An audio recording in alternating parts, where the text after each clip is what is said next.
400 पार का नारा है, लेकिन मिठाई के लिए भी अब आप विपक्ष को बेचारा बना रहे हैं। इतना मीठा खा लो, वो कड़वापन खत्म होने वाला नहीं है।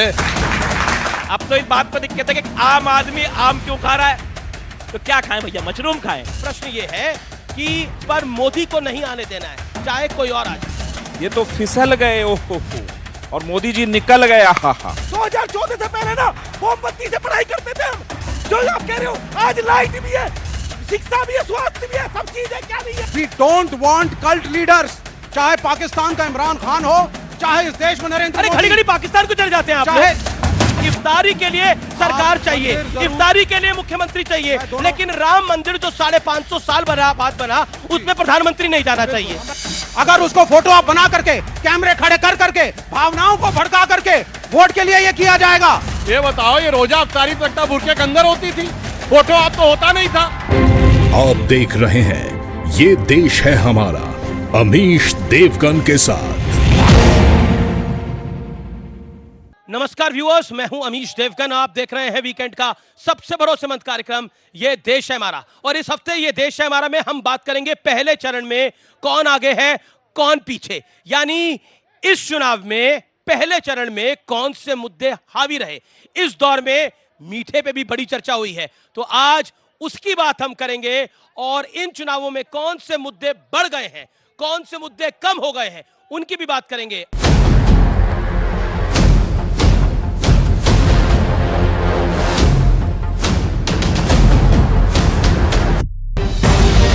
2024 के पहले चरण का आगाज हो चुका है। 102 सीटों पर उम्मीदवारों की किस्मत ईवीएम में लॉक हो चुकी है। सबके अपने अपने दावे हैं, सबके अपने वादे हैं, लेकिन किसकी बातों पर जनता को यकीन है, ये 4 जून को ही साफ होगा।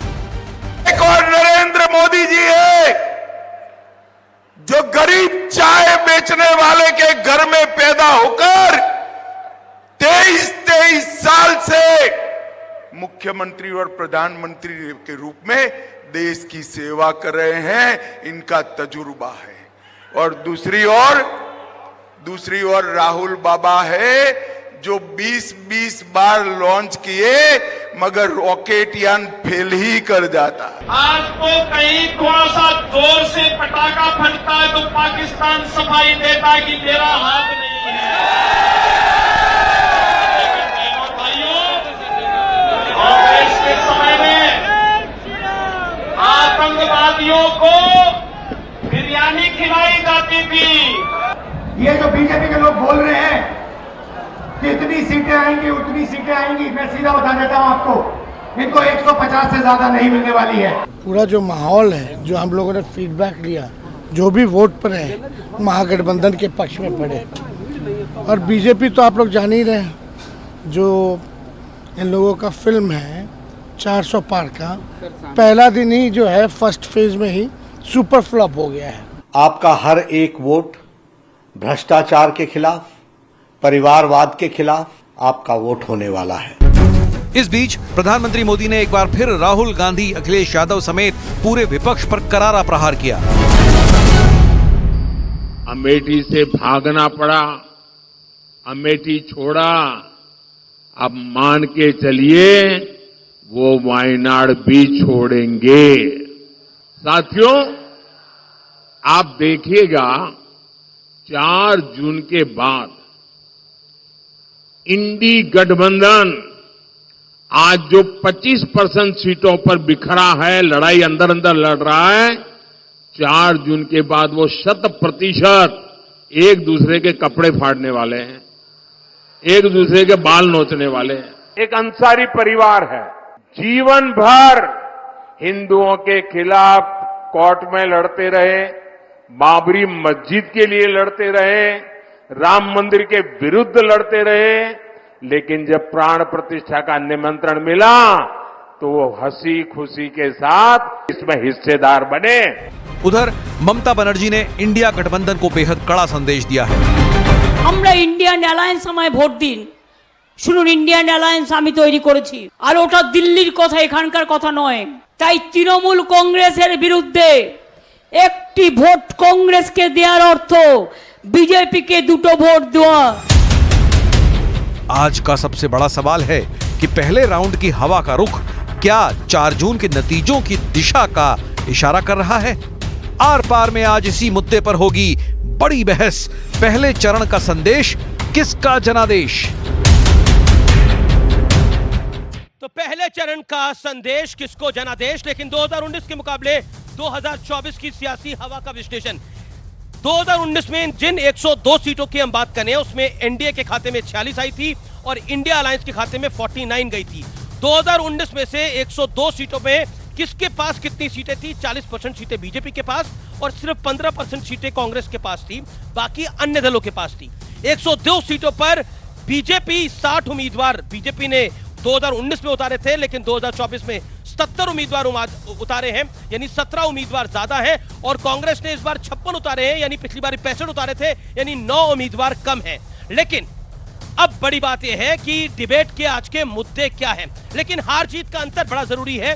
अब 53 सीटों पर हार जीत का अंतर 20% से कम था और 8 सीटों पर 22% से भी कम था। लेकिन बहस के मुद्दे आज क्या क्या है? क्या बीजेपी ने उम्मीदवार बढ़ाए? क्या सीटें भी बढ़ के आएंगी?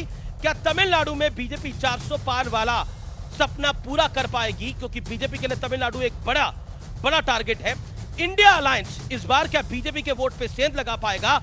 और पहले दौर की मिठाई किसके हाथ आएगी? मेरे साथ बात करने के लिए जोरदार तालियों से अभिनंदन करिए भारतीय जनता पार्टी के लोकप्रिय प्रवक्ता सांसद डॉक्टर सुधांशु त्रिवेदी का।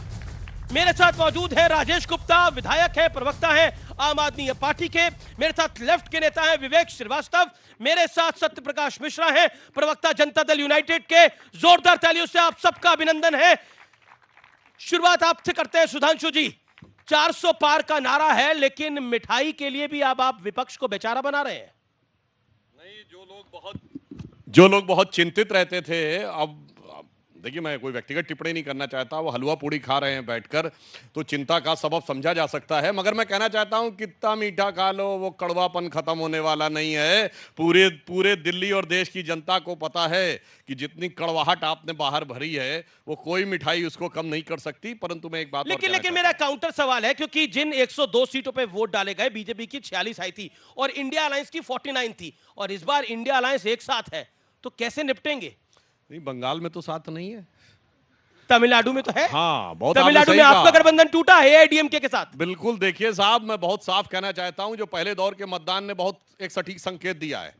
अगर पश्चिम बंगाल में अपेक्षा से कहीं अधिक मतदान हो रहा है जी। इस बार अगर आप देखें तो सुरक्षा बलों की बहुत चौकसी थी, और पश्चिम बंगाली अब एकमात्र राज्य बचा है भारत में जहां चुनावी हिंसा की खबरें आती हैं। एक दौर में यूपी और बिहार से ऐसी खबरें आती थी, वैसी ये पश्चिम बंगाल से आती हैं। तो यदि थोड़ी सी सुरक्षा बड़ी, इस बार भी बहुत हुआ है, बहुत करने का प्रयास किया गया है, तो जनता में रिएक्शन हो सकता है।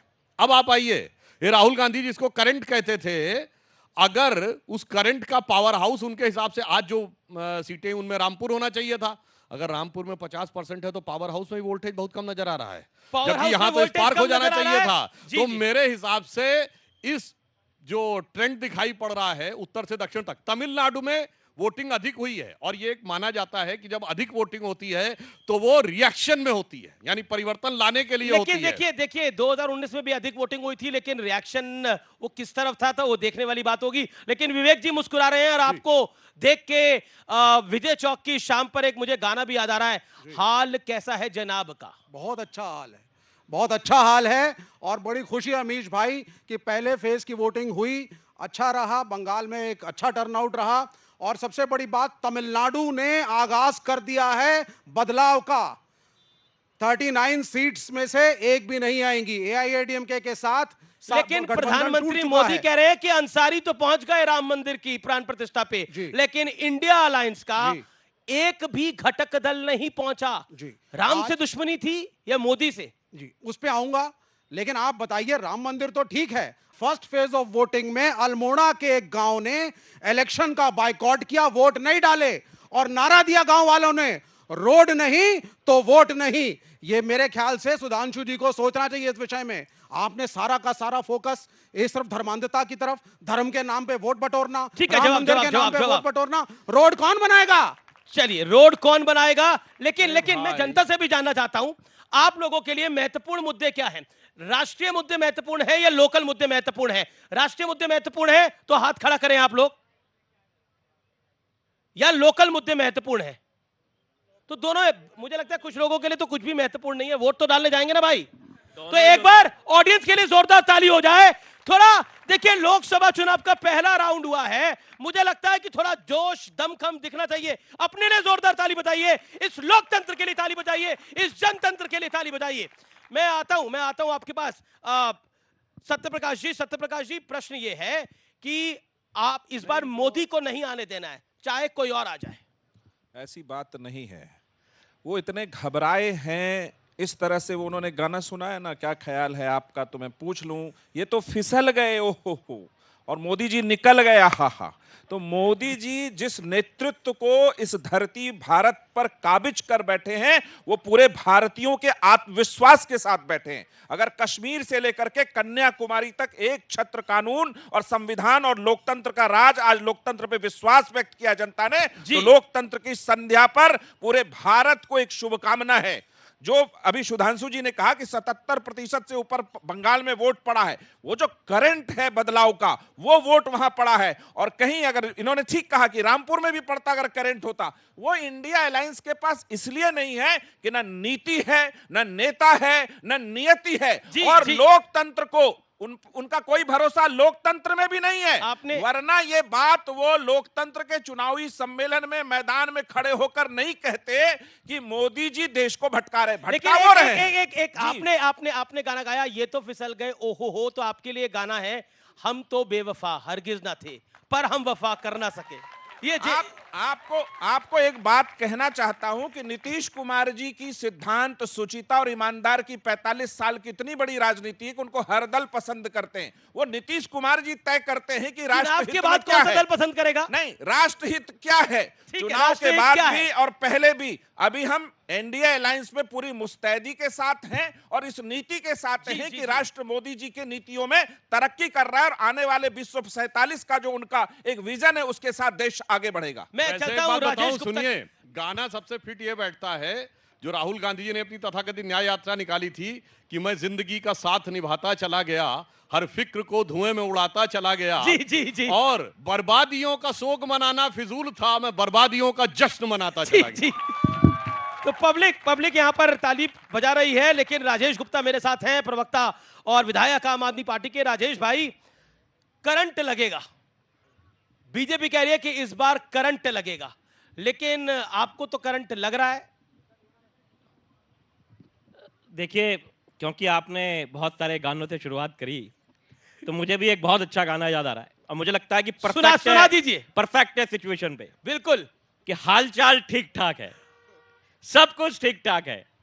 फिर केजरीवाल जी क्यों परेशान है? एमए किया, बीए किया, सब कुछ लगता है एमए किया, आपकी दुआ से सब ठीक ठाक है। नौकरी है नहीं, एमए कर लो, बीए कर लो, बैटरी रिक्शा ही चलाने पड़ रहे हैं, पकौड़े तल लो, गैस निकालो, उससे रसोई गैस चला लो, ऐसी बातें हो रही हैं। आज देश का दुर्भाग्य यह है कि जिन मुद्दों पे बहस होनी चाहिए वो नहीं हो पाती, और अगर आप कोशिश भी करते हैं अमीश भाई, तो उनको बड़ी चतुराई से यहां पे मोड़ दिया जाता है। बड़ी सीधी सी बात है। आपने जैसे शुरुआत में पूछा, अभी तो मीठे पे भी दिक्कत है, अब तो इस बात पर दिक्कत है कि आम आदमी आम क्यों खा रहा है, तो क्या खाएं भैया, मशरूम खाएं, वही वाले बाहर वाले जो मोदी जी खा के गाल लाल कर लेते हैं।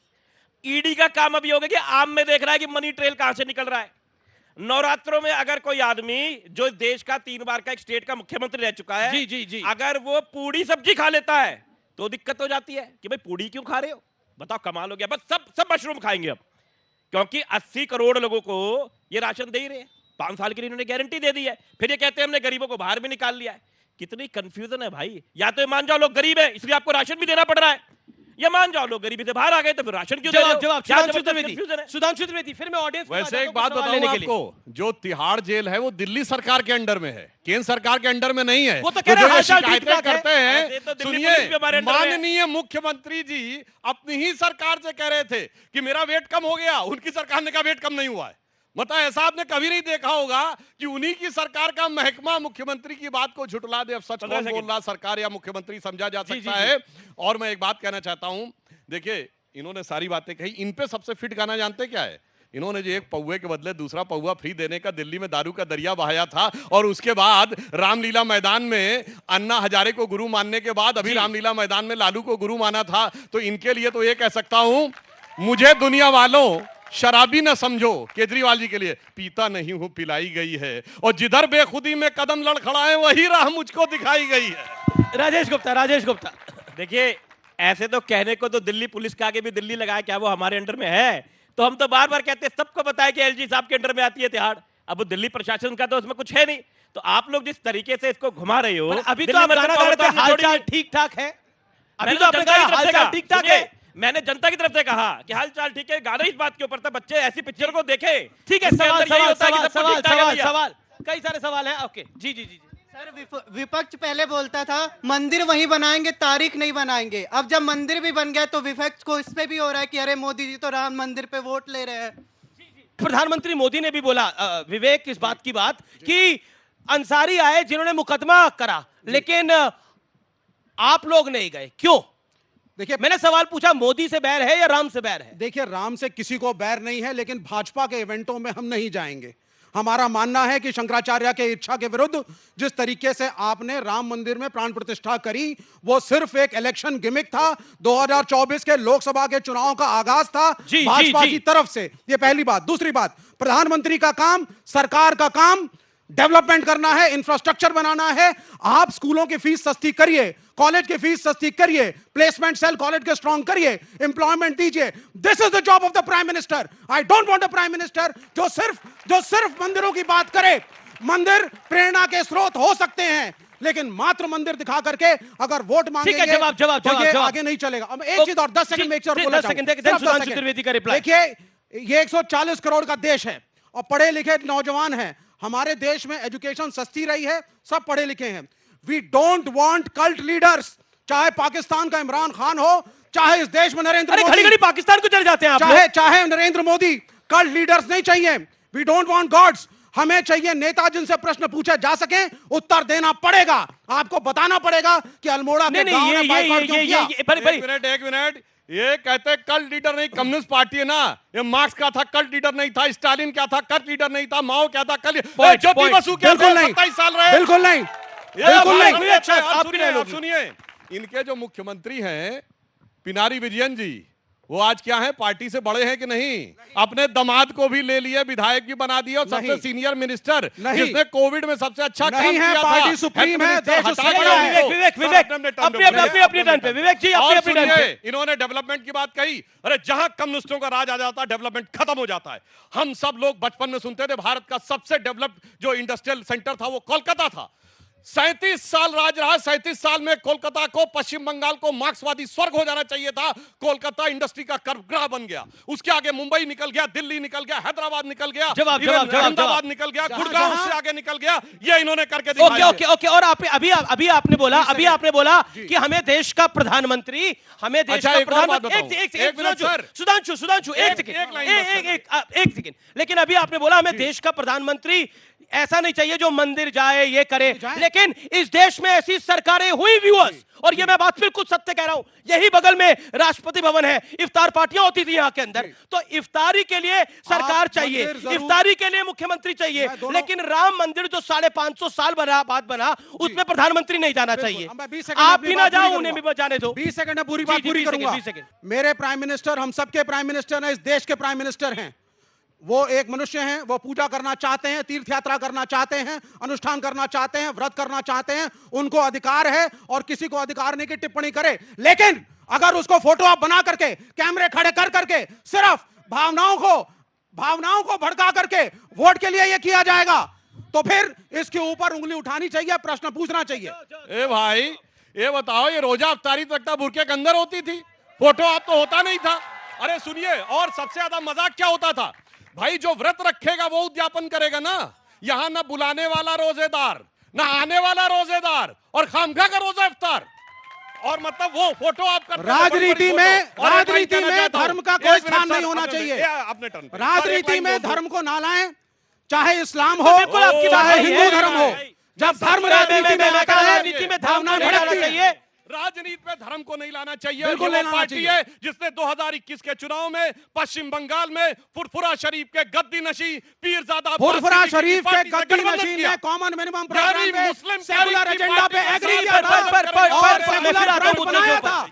अच्छा ठीक है, मैं आप दोनों के पास भी आता हूं, आम आदमी पार्टी और इनकी बात सही है, राजनीति में धर्म को नहीं लाना चाहिए, राजनीति में सिर्फ मजहब को लाना चाहिए। जी ओके, चलिए मैं अब आता हूं। ये सत्य प्रकाश जी, क्या मीठे से भी दिक्कत हो गई है? अब आम आदमी पार्टी बड़े गंभीर आरोप लगा रही है, वो कह रही है मर्डर करना चाहते हैं अरविंद केजरीवाल जी का। ये देखिए अरविंद केजरीवाल जी कब क्या कह रहे हैं, आजकल बड़े हास्यास्पद खुद को बना रहे हैं। वो उनके अंदर जेल प्रशासन है, उनकी रोज डॉक्टर जांच करते हैं जेल में, उनको अनुमति है कि अपने घर से जो खाना आए वो खाएं, तो सारी सुविधा एक मुख्यमंत्री को वहां उपलब्ध है। अब झूठ बोलने के लिए वो फ्री हैं, चूंकि झूठ में एक्सपर्ट हैं, वो करते रहे। मैं लेफ्ट के भाई पर थोड़ा सा एक बात जरूर कहना चाहता था। मैं हमेशा कहता हूं लेफ्ट को कोई राइट बात समझने में बहुत वक्त लगता है, क्योंकि वो है लेफ्ट, तो राइट समझ में नहीं आएगा। प्रधानमंत्री मोदी जब इस देश में पहली बार प्रधानमंत्री बने तो सबसे पहला उन्होंने किसका ख्याल किया? गरीबों का ख्याल किया। शौचालय का निर्माण और स्वच्छ भारत अभियान की शुरुआत इस देश में किसने की?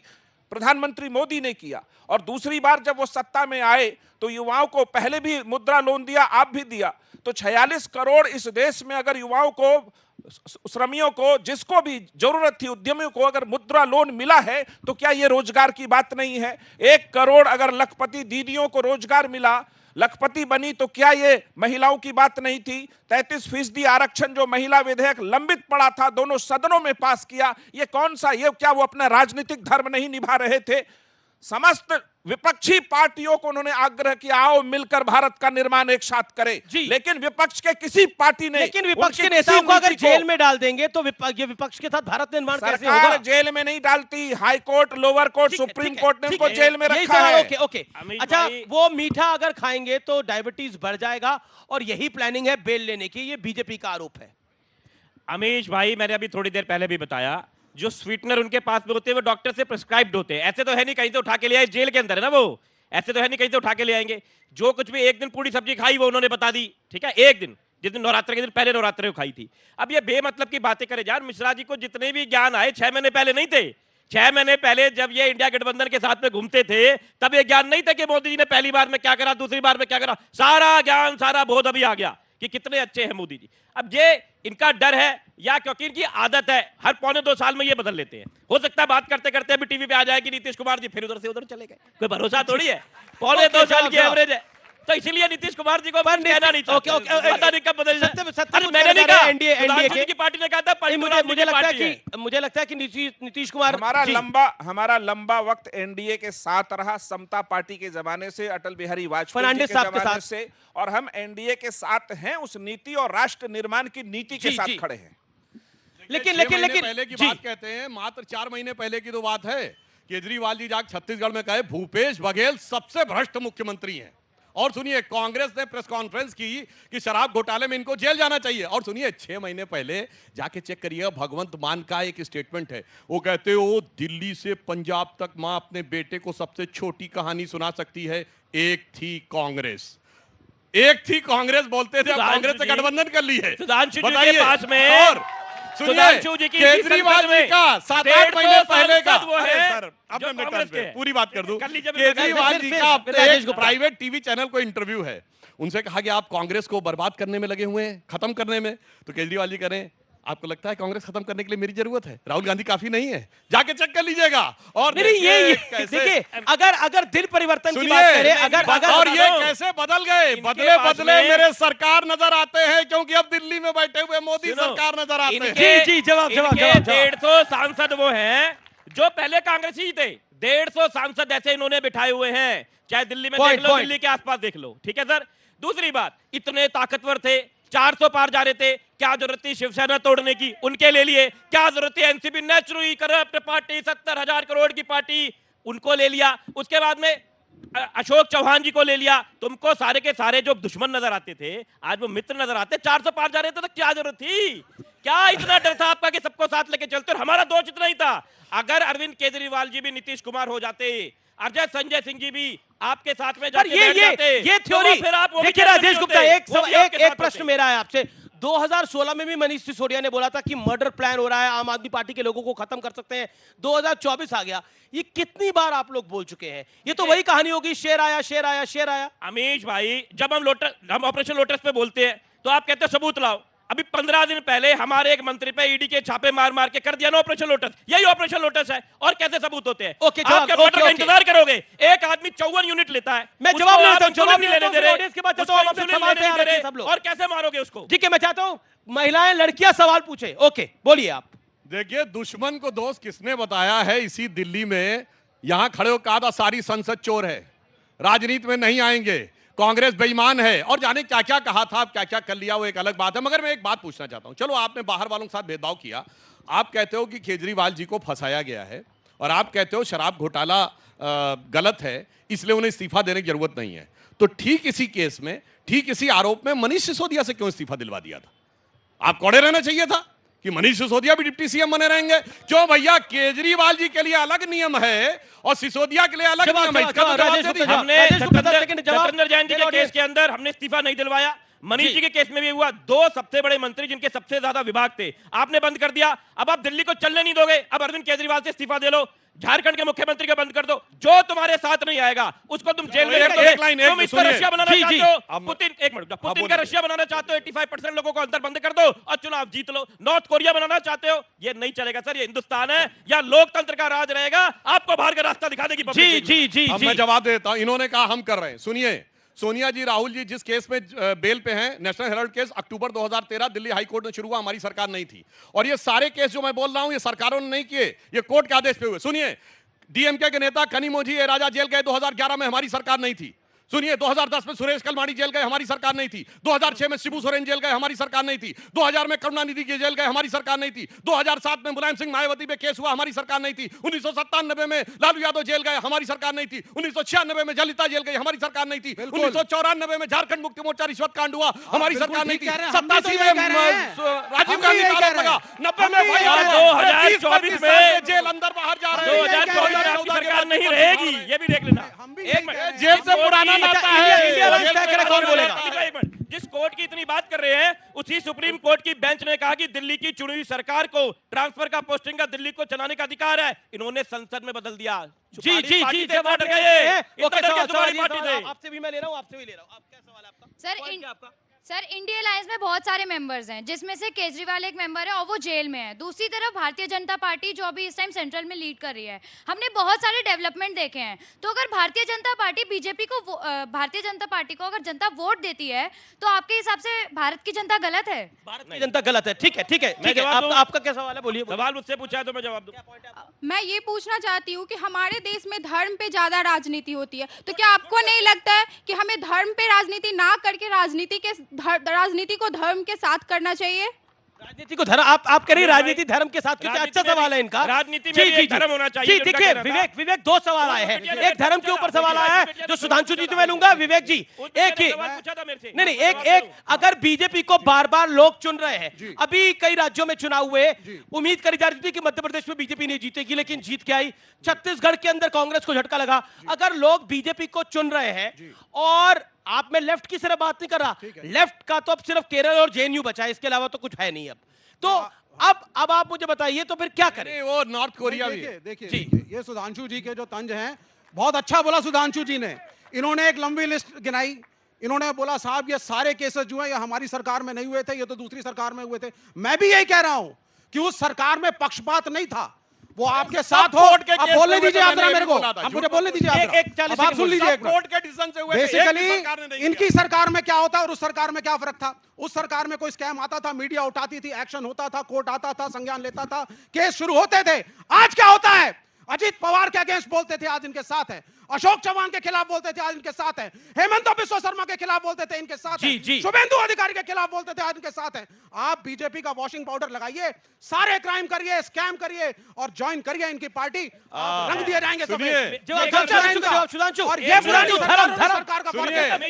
इनका सवाल, इन मैडम का सवाल धर्म वाला इनका सवाल था, आपसे नहीं था। धर्म वाला सवाल। जोश से बोले भाई, एक ही जगह सरकार है केरल में, ये वायनाड में साथ में है कि लड़ाई है? बताइए जनता के सामने मोहब्बत बताइए। मैं खुद आ जाता हूँ आपके पास डबल माइक लेके, मैं डबल माइक लेके आ जाता हूँ। बिल्कुल साथ में है। अच्छा, एक सेकंड इसीलिए लड़ रहे हैं भाई। भाई आप कह रहे हैं कि आपको बीजेपी को, मोदी को हराना है, यही आपका नारा है कि इस बार बीजेपी नहीं आनी चाहिए। चलिए मानते हैं।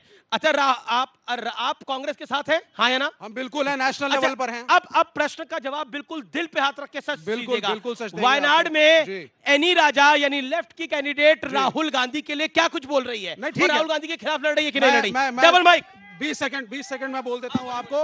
सीधी सी बात है, कांग्रेस को हम एक पुरानी पार्टी मानते हैं जिसका एक मेजर कंट्रीब्यूशन है पिछले 70 सालों में इस देश की सोशल फैब्रिक को बचाने में, बैकवर्डों दलितों के लिए काम करने में, रिजर्वेशन देने में। ठीक है। और पुरानी पार्टी है। अरे भाई, रिजर्वेशन बाबा साहब ने दिया कि कांग्रेस ने दिया?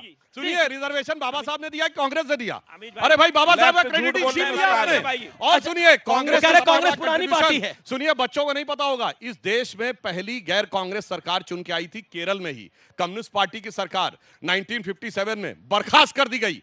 98 में अटली सरकार आने से पहले 50 साल में विपक्ष की एक सरकार ये कंट्रीब्यूशन है कांग्रेस का। हम इस तरह से इतिहास में जाएंगे तो मुझको खड़े होकर के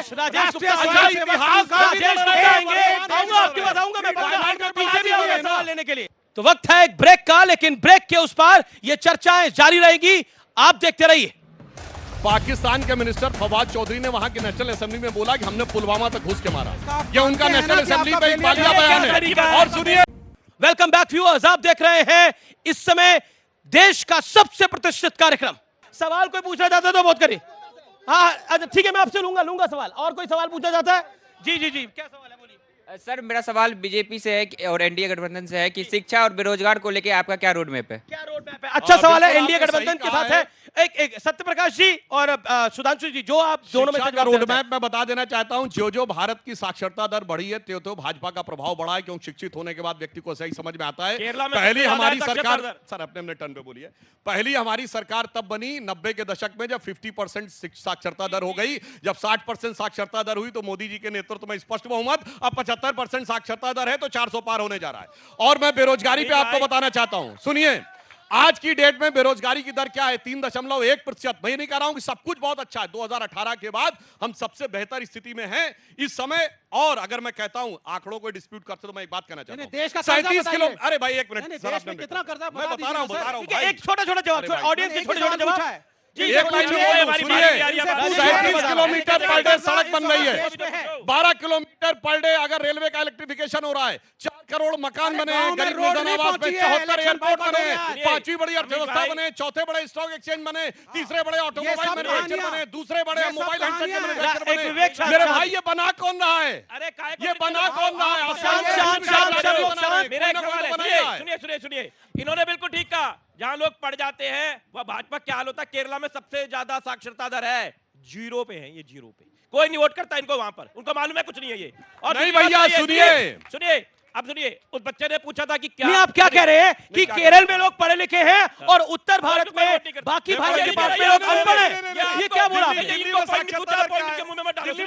आपने बोला ये बात। दूसरी बात कहिए, राजेश गुप्ता पूरी कपड़े अपनी बात। पे आ जाते हैं। राजेश जी उस लड़की ने जो बात कही कि 2014 से पहले इनकी कभी सरकार नहीं आई। एक बार वाजपेयी जी की आई तो क्या देश में सब देशद्रोही थे? इनको लगातार दिल्ली में लगातार 90 एक बार आए थे, 3 मुख्यमंत्री बदले थे, लगातार हार रहे, एमसीडी भी हार गए, तो क्या बाकी सारे देशद्रोही हैं? जवाब। जम्मू कश्मीर में सरकार बनानी बनाए, अपनी बुआ महबूबा मुफ्ती के साथ के बनाई थी। पंजाब में कुछ है नहीं, हरियाणा में कुछ है नहीं, हरियाणा में जीते नहीं तो उसके साथ में लिया चौटाला साहब को। राजस्थान में पिछली बार हारे, मध्य प्रदेश में 2 के साथ में लिया। है बता तो दो, तो सब देशद्रोही है क्या? सुधांशु जी, पहले तो ये कहते थे इतिहास, तो वर्तमान बोल देता हूं। वर्तमान का एक सच ये है कि वायनाड में लेफ्ट और ये लड़ रहे हैं यहाँ साथ में, और ये दिल्ली में कांग्रेस के साथ है, पंजाब में लड़ रहे हैं। सोचिए कितना बेवकूफ बनाते हैं पब्लिक को। अब मैं चौथे नंबर की पार्टियों का लड़ेगी तुम्हारे खिलाफ। चौथे नंबर की पार्टी हमारी सरकार आने से पहले, सुनिए, हमारी सरकार आने से पहले क्या अंतर आया है, बस जनता के विवेक पे छोड़ता हूं। कौन देशद्रोही था, कौन देशभक्त था। 2014 से पहले कहां धमाके नहीं होते थे? दिल्ली में धमाके, मुंबई में धमाके, चेन्नई में धमाके, चंडीगढ़ में धमाके, गुवाहाटी में, गया में, लखनऊ, फैजाबाद, वाराणसी, चिल्लाइए मत। अपने टर्न में बोलिए। ये तो बता, मैंने डिस्टर्ब नहीं किया आपको। अब सुनिए, चलती ट्रेन में धमाका, चलती बस में धमाका, पार्क में लिखा रहता था, रेलवे स्टेशन में लिखा रहता था, छूना नहीं, धमाका हो जाएगा। दिखता है कहीं? आज दक्षिण कश्मीर 300 के 4 जिलों में वो सीमित हो गया ठीक है, सवाल- और 300 किलो कश्मीर में 300 किलो कश्मीर में RDX कहां से आया? पाकिस्तान जिंदाबाद के 300 किलो RDX कहां से आया? झंडे दिखते थे। 300 किलो RDX कहां से आया? सवाल ये है कि पुलवामा में इतना बड़ा आरडीएक्स का धमाका 300 हुआ किलो। था, उसका कोई भी जांच नहीं हुई, कोई जानकारी नहीं प्राप्त हुई कि आपको शक है पाकिस्तान ने नहीं करा था वो? पाकिस्तान और हिंदुस्तान की जांच तो ये हमारी सरकार निकाल। सुनिए, ओके पुलवामा का जवाब तो ऐसा दिया और किया किसने था? सुनिए, पाकिस्तान के मिनिस्टर फवाद चौधरी ने वहां की नेशनल असेंबली में बोला कि हमने पुलवामा तक घुस के मारा। ये उनका नेशनल असेंबली में एक बालिया बयान है। और सुनिए, जो हमने किया, याद करिए। अरे भाई क्या तरीका है बीच में डिस्टर्ब करने का? हमारा फेलियर। सुनिए, हमने उसके बाद वो करके दिखाया कि पाकिस्तान की नेशनल असेंबली में वहां के सांसद ने वहां के फॉरेन मिनिस्टर शाह महमूद कुरैशी को कोट करते हुए कहा कि शाह महमूद कुरैशी साहब बैठे थे, आर्मी चीफ आए, उनके पांव कांप रहे थे, उन्होंने कहा खुदा का वास्ता अभिनंदन को वापस कर दो वरना इंडिया शाम तक अटैक कर देगा। इमरान खान ने कहा कि जिन्होंने पुलवामा में किया उससे ज्यादा सुनिए, इनका कहना है, इन्होंने खुद माना कि पाकिस्तान ने इंडिया में आके अटैक कर दिया। अभी क्या तो कह रहे हैं हमने ये? उनको करे करके पाकिस्तान दिखाया। ने इंडिया में आके बरात को वो तो हम मानते ही है कि मैंने नहीं कहा, पाकिस्तान ने खुद कह किया। रहे हैं। संसद में अटैक हो जाता है, लोग अंदर आके कुछ फेंक देते हैं, इनका सांसद चिट्ठी लिखता है, खुद में जवाब देंगे। ठीक, उसको टिकट नहीं दिया है वैसे। सर मेरा नाम मानसी और मेरा सवाल बीजेपी के लिए है। वो कहते हैं हमने रोजगार दिया आपने सिर्फ 4 साल के लिए। आर्मी अग्निवीर के लिए भर्ती आपने निकाली 4 साल के लिए। 4 साल के बाद युवा जब वो नौकरी करके बाहर रिटायर हो जाएगा क्या करेगा? आप क्या इस बात की गारंटी देते बच्चों हो समय उसके बहुत परिवार साफ- का डेवलपमेंट नहीं होगा? बहुत सवाल बताइए, अग्निवीर पे सवाल है, अग्निवीर नौकरी पे। की उम्र क्या होती है? मिनिमम 18 साल और क्लास 2 के ऊपर 21 साल। जी जी जी। अग्निवीर में एंट्री की उम्र, हाँ मैं बोल रहा हूँ, सुनिए तो। मेरा सुनिए सवाल यह आपने बोला कि मोदी जी पे क्या सवाल है आपका? मोदी जी पे सवाल है कि मोदी जी अभी तक इलेक्शन क्यों लड़ रहे हैं? फिर आपने नया चेहरा क्यों नहीं दिखाया? मोदी जी क्यों लड़ रहे हैं? मोदी जी तो भाई चेहरे हैं, ये तो मैं साथ दे दूंगा। सुधांशु जी खड़े होंगे तो हम साथ दे देंगे। अरे ठीक सुधांशु है, जी, ठीक है, अरे ठीक है, आप आ जाइए। Okay okay. भैया सुनिए, ये 100 साल से एक ही परिवार का चेहरा दिख रहा है, तो वहां भी तो कुछ सवाल करिए। मोतीलाल नेहरू 1930 में बने थे, आप अपने तब को से उत्तर आज तक दीजिए ना। एक चल रहा है। आप अपने हमारा को तो उत्तर दीजिए। साबित करके दिखा रहा है। और वो सुनिए, आउट पे आउट, आउट पे आउट, आउट पे आउट हो रहा है, कह रहा है अपने मैं को उत्तर चुनाव नहीं है नहीं इनके लड़ूंगा, पास। फिर भी यात्रा मैं ही निकालूंगा। 73 साल के अब हो मैं गए, उसकी मोदी बात- रिटायर नहीं होंगे। देखिए एक गाना है, लेकिन चेहरा ना अग्निवीर को देखो 4 साल में लेकिन रिटायर लेकिन करेंगे। लेकिन चुनाव में चेहरा देखना पड़ता है। आप इतना हल्ला मचा रहे हैं तो पब्लिक को जनता एक जनार्दन मिनट है, में विजय चौक पे अग्निवीर खड़े हैं, पे अपना चेहरा बता दीजिए कौन है? 73 साल इंडिया के अलायंस का मोदी जी चेहरा को नौकरी बताइए चाहिए। कौन है? कौन है? सुन लीजिए, एक सिविलाइज्ड डेमोक्रेसी में जरूरी चेहरों की नहीं पॉलिसी की है। हमने शांति है, ये तरीका 2004 नहीं में है। भी सरकार बनाई, मनमोहन सिंह प्राइम मिनिस्टर बने, लेकिन इलेक्शन लड़ा था नीतियों पे, बिना फेस के। आपको नेता चाहिए। पिनारी नेता विजयन में कैंडिडेट भगवान थे कि मत नहीं ढूंढिए, केरल ऐसे में? कर रहे हैं। बोलिए, पिनारी विजयन 73 साल केरल में। के 73 साल की उम्र में मोदी साहब कहते हैं मुझे प्राइम मिनिस्टर की नौकरी चाहिए, लेकिन अग्निवीर 21 साल की उम्र में ठीक है, रिटायर हो ठीक है, जाना चाहिए। 73 भाई, ओके सुनिए, ओके ओके सुनिए, एक मिनट, ओके, मैं अमीश, आपका लूंगा, अमीश, आपका लूंगा, मैं अमीश, आपका लूंगा अमीश, सवाल। अमीश, हाँ, क्या सवाल है आपका? अमीश, सवाल क्या एक है? सेंटेंस, अमीश एक सेंटेंस। इन्होंने बोला 21 साल की उम्र में रिटायर हो जाएगा। आप ही करा रहे हो ना? 21 साल में नौकरी की उम्र शुरू होती है। नहीं, झूठ बोल रहे हैं, 4 साल के अंदर रिटायर कर रहे हैं ना ये। कोई सर, झूठ मेरा नहीं ये बोल रहा। सवाल है कि 21 बेरोजगारी नौकरी जो की उम्र एम्प्लॉयमेंट देश में है सर, बड़े आज के जमाने में 21 मतलब ग्रेजुएट लोग 83% है जो बेरोजगार है। ILO की रिपोर्ट आई है, 83% लोग बेरोजगार हैं। और यहाँ पर जितने भी लोग बैठे हुए कोई भी बेरोजगारी और महंगाई पर बात नहीं कर रहा है। सभी लोग हिंदू मुस्लिम पाकिस्तान हिंदुस्तान की बात कर रहे हैं। जो इस देश का युवा है उस पर बात कब होगी? और ठीक जी जी जी ओके ओके ओके ओके। एक सत्यप्रकाश जी, क्या पॉलिटिक जो मुद्दे हैं, कभी मछली पे बात हो रही है, कभी आलू पूड़ी हलवा, पता नहीं किस किस मुद्दे पे बात हो रही है, कभी कभी किसी विषय पे चला जाता है, कभी मोदी की हम मुंह तोड़ेंगे, मोदी के हम ये करेंगे, उस पे चला जाता है। चुनाव रियल मुद्दों पे क्यों नहीं है? चुनाव वास्तव में आप संकल्प पत्र पढ़ेंगे तो रियल मुद्दों पर ही चुनाव है। मोदी जी पिछले 10 सालों में उन्होंने जो काम किया, उन्होंने पूरे इंटरव्यू में बताया है, उन्हीं मुद्दों पर चुनाव। वो विपक्ष से सकारात्मक भूमिका की उम्मीद में बैठे हैं कि इन मुद्दों पर बात होगी। विपक्ष खुद ही ले आता है ऐसे मुद्दे कि राम मंदिर में नहीं जाएंगे, धारा 370 पर हम, वो कह रहा है विपक्ष की भारत जोड़ने निकले थे, कह रहे धारा 370 फिर ला देंगे। यूनिफॉर्म सिविल कोड पर उनका स्टैंड क्लियर नहीं है। परमाणु बम खत्म करने वाले लेफ्ट ये कहते हैं भारत का परमाणु बम खत्म कर देंगे। रुक जाइए, ये राष्ट्रभक्त है ना? पर ये तमाम राष्ट्रभक्तों ने सर्जिकल स्ट्राइक पर क्या सवाल पूछा था? इस देश की सेना से सवाल पूछा था। हम विरोध में थे, नीतीश कुमार विरोध में थे, एनडीए में नहीं थे। नीतीश कुमार ने आगे बढ़कर सर्जिकल स्ट्राइक का समर्थन किया नहीं था। बोलते किसी के नीतीश, हम विरोध में थे एनडीए के, हमने सर्जिकल स्ट्राइक मुझे याद है किया। ये देखिए, और ये अरविंद केजरीवाल का क्या सवाल था, ममता दी का क्या सवाल था, और कितने सैनिक मारोगे वोट देने के लिए? कैसे नहीं आएगा ये मुद्दा? रोजगार पर हम बात करते हैं, अगर 46 देखिए देखिए रोजगार भी मुद्दा है, राष्ट्र सुरक्षा भी मुद्दा है, सब मुद्दे हैं, लेकिन जब तक हमारा देश मजबूत नहीं होगा कुछ नहीं होगा। इसलिए हमें मजबूत मुल्क चाहिए। और मैं आता हूं और आप लोगों से मैं राय लेना चाहता हूं कि चुनावों में जो मुद्दे हम चल रहे हैं, आपको स्ट्रांग नेशन, मजबूत देश चाहिए? मेरा सवाल बीजेपी से है कि राम मंदिर और 370 हटाने के अलावा हमें उन्हें वोट क्यों देना चाहिए? क्यों देना चाहिए, एक अच्छा सवाल है। बीजेपी को वोट क्यों करें? आपने राम मंदिर बनाया और 370 ही तो हटाया है। राम मंदिर बनाना क्या बड़ी बात थी? बताता हूं, खाली राम मंदिर नहीं बना है। सुनिए, 25 करोड़ लोग एक्सट्रीम पॉवर्टी से बाहर आए हैं, 11 करोड़ घरों में शौचालय मिला है, 16 करोड़ घरों में नल से जल मिला है, 4 करोड़ निर्धनों को प्रधानमंत्री आवास मिला है। और मैं ये भी बताना चाहता हूं, हर गांव तक सुनिए, आज भारत का कोई ऐसा बीजेपी से क्या एयरपोर्ट ना हो, हर प्रदेश में एयरपोर्ट मिला है। और सुनिए क्या तरीका है, इस देश की सच्चाई है, ये भी बता दीजिए जरा। 80 करोड़ लोगों को सरकार खाना देती है, ठीक है, राशन आप देती है, बीजेपी तो से मैं इसका जवाब देना चाहता हूं। करोड़ पे मैं जवाब देना चाहता हूं जी। जिन गरीबों का इस देश में 70 साल में कांग्रेस ने ख्याल नहीं रखा, बेरोजगारी का सड़क पे छोड़ दिया, आज मोदी जी को 80 करोड़ का ख्याल रखने का गौरव है। उनको गरीबी रेखा से बाहर निकाला, 25 करोड़ लोगों को गरीबी रेखा से बाहर निकाला। और तमाम राज्य जहां भारतीय जनता पार्टी की सरकार है और लेफ्ट से विकास दर में आगे है, दिल्ली से बिहार का विकास दर आगे है, केजरीवाल जी चला रहे सरकार, दिल्ली से बिहार का विकास दर आगे, ऐसी सरकार चला रहे। देश में बेरोजगारी 3.1% दर बनाया, महंगाई की दर कम कर दी, दुनिया में भारत का डंका बज रहा है, इनको दिख नहीं रहा। ठीक है, ओके, एक सेकंड, भारत का डंका बज रहा है, आपको दिख नहीं रहा है। देखिए, बस इनको मैं कह रहा हूँ ना, इनको हर 6 महीने में ये चश्मा उतार देते हैं, फिर ये इंडिया गठबंधन में आ जाते हैं। अभी तो शराब घोटाले पे आपको हर 6 महीने में 10 साल की बात करें, पौने 2 महीने में कितनी बार बदल चुके। क्या ये करप्शन नहीं है? लोगों से वोट मांगना, लोगों से किसी और पार्टी के नाम पे, किसी और पार्टी के नाम पे, अरे राजनीति से सवाल लूंगा। ओके, सवाल क्या है आपका? सर जैसे इनका देखिए, इनको बेरोजगारी से इनका ये क्वेश्चन है कि जब पानी 15 रुपए था तो एक आदमी पूरे महीने में कपड़े धोता था, पानी पीता था। अब जब पानी 40 रुपए हुआ तो उससे आदमी को क्या है? सर क्या कह रहे हैं? ये कह रहे हैं, आप उल्टा बोल रहे हैं क्या? सर पहले पानी 15 रुपए में भर महीने नहाते भी थे, कपड़े भी धोते थे, पीते भी थे। आज के डेट में आम आदमी के राज में 40 रुपए में एक दिन पानी पीने को मिलता है। आपका क्या पॉइंट है? ठीक है, आप हो गया। अरे आपको हुआ।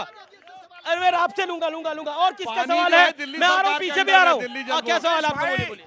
पूछना चाहता हूँ, ये जो कह रहे हैं ना गांव में विकास नहीं हुआ, सुनो मैं गांव से ही हूँ, मैं गाजियाबाद से हूँ, गांव का बंदा हूँ। गांव में जाकर देखा विकास। 2014 से पहले ना मोमबत्ती से पढ़ाई करते थे हम, जो आप कह रहे हो। आज लाइट भी है, शिक्षा भी है, स्वास्थ्य भी है, सब चीज है, क्या नहीं है? मैं कह रहा हूँ ओपन चैलेंज करके।